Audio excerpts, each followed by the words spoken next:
Assalamualaikum warahmatullahi wabarakatuh. Berjumpa lagi dengan Ulfia Rahmi.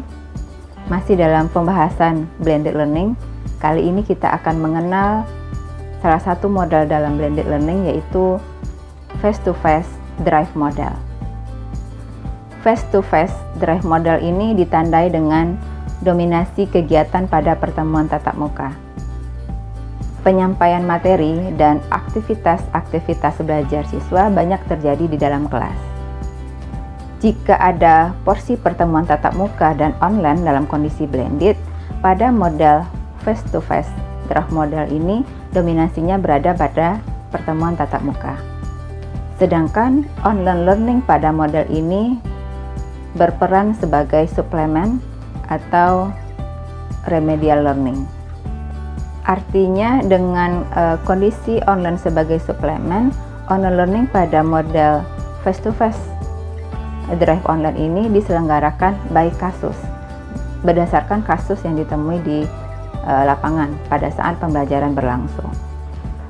Ada beberapa kasus di mana model face-to-face drive model ini diterapkan.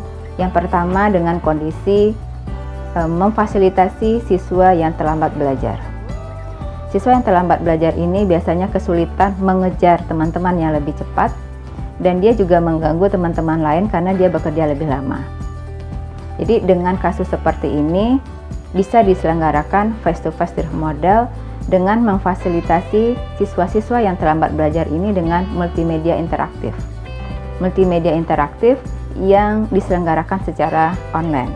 Apakah online-nya itu dalam ruang kelas bersama guru atau di luar kelas bersama orang tua.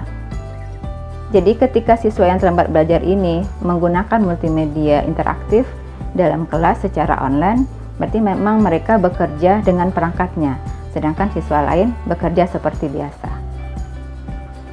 Kasus yang kedua, face-to-face drive model ini untuk siswa yang memiliki kecepatan belajar lebih tinggi atau lebih cepat. Ini kondisi sebaliknya dari kasus yang pertama, bahwa siswa-siswa yang memiliki kecepatan belajar lebih tinggi, mereka cenderung lebih cepat bosan ketika mereka telah menyelesaikan tugas, namun teman-teman yang lain belum. Oleh sebab itu, kondisi ini bisa kita akomodasi dengan pembelajaran face-to-face drive model, dengan menyediakan anak-anak yang cepat belajar ini dengan aktivitas online learning.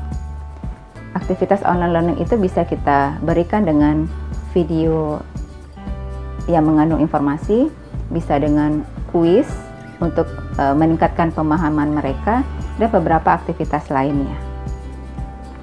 Jadi untuk kasus 1 dan 2, siswa yang terlambat belajar atau cepat belajar, mereka mendapatkan penanganan khusus online learning. Artinya, online learning untuk kasus 1 dan 2 tidak diselenggarakan merata untuk seluruh siswa. Contoh kasus yang ketiga, diterapkannya face-to-face drive model ketika dibutuhkan remedial untuk siswa. Remedial ini dilakukan karena mereka tidak mencapai tujuan pembelajaran pada satu kali pembelajaran. Siswa-siswa yang tidak memenuhi capaian pembelajaran ini, mereka bisa mengikuti kegiatan pengayaan melalui online learning. Biasanya online learning ini akan dilakukan di luar kelas sebelum pertemuan selanjutnya diselenggarakan. Kasus berikutnya yang berpotensi model face-to-face drive model ini diterapkan ketika ada kebutuhan bahwa perlu peningkatan kemampuan teknologi dan digitalisasi oleh siswa, sedangkan kurikulum tidak mencantumkan itu. Berarti keterampilan digitalisasi ini bisa diterapkan atau diselipkan dalam face-to-face drive model. Jadi pertemuan tatap muka seperti biasa tetap terlaksana. Kemudian di luar pertemuan tatap muka, mereka akan mengikuti online learning. Ini seperti flip classroom ya, kelas berbalik. Kegiatan di pertemuan tatap muka kemudian dilanjutkan pada online learning di luar kelas. Di luar kelas itu bermakna bisa masih dalam lingkungan sekolah atau di lingkungan tempat tinggal siswa.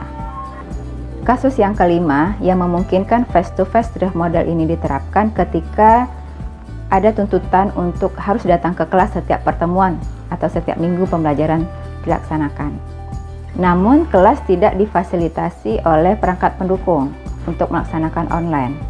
Sedangkan masyarakat menuntut untuk siswa memiliki atau familiar dengan keterampilan teknologi dan digitalisasi. Dengan kondisi seperti itu, face-to-face direct model bisa kita pilih. Artinya siswa tetap menjalankan pembelajaran tatap muka seperti kelas tradisional biasanya. Di luar itu mereka akan menggunakan online learning untuk memfamiliarkan penggunaan teknologi tanpa memikirkan sekolah telah difasilitasi dengan perangkat pendukung atau tidak. Namun dengan kondisi ini tentu orang tua atau lingkungan sekitar perlu menyediakan kondisi yang mendukung untuk mereka melakukan online learning.